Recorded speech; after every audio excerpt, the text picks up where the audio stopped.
നമസ്കാരം. എൻ്റെ പേര് ഡെയ്സി. ഞാൻ മുട്ടിൻ്റെ സർജറിക്കായിട്ട് തക്ദീസ് ഹോസ്പിറ്റലിൽ സുഗിനീഷ് ഡോക്ടറിനെ കാണാൻ ഇടയായത്. ഞാൻ പല ഹോസ്പിറ്റലുകളിലും പോയിട്ട് 21-ലൊരു ഇഞ്ചക്ഷൻ എടുത്തിട്ട് ഇൻഫെക്ഷൻ വന്നതുകൊണ്ട് ആരും തന്നെ ചെയ്യാൻ തയ്യാറായില്ല. 95% അവരെല്ലാവരും എല്ലാ ഡോക്ടേഴ്സും പറഞ്ഞത്. അപ്പോൾ അങ്ങനെ ഇരിക്കുമ്പോഴാണ് നിസ്സുവിനെ കാണാനും ഈ ഡോക്ടറെ പറ്റി അറിയാനും ഈ ഡോക്ടറിൻ്റെ അടുത്ത് വന്ന് സംസാരിച്ചപ്പോൾ താൻ ധൈര്യമായിട്ട് സർജറിക്ക് റെഡി ആയിക്കോ, തനിക്കൊരു പ്രോബ്ലവും വരില്ല എന്ന് എന്നോട് പറഞ്ഞു.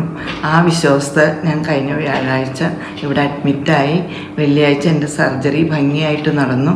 എല്ലാവരും തന്നെ നല്ല സഹകരണത്തോടു കൂടി എൻ്റെ സർജറി നടന്നു.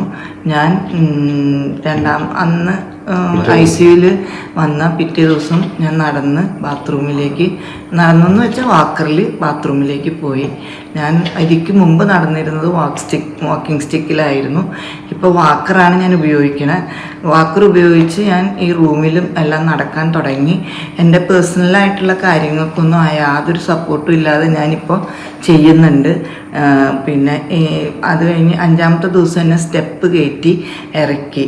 ഇനി വാക്കർ മാറിയിട്ട് എനിക്ക് തന്നെ നടന്നു വരുമ്പോൾ നിങ്ങളോട് ഇതിനുള്ള എല്ലാ മറുപടിയും കുറച്ചും കൂടി വിപുലമായിട്ട് ഞാൻ പറയുന്നതായിരിക്കും. ഓക്കെ.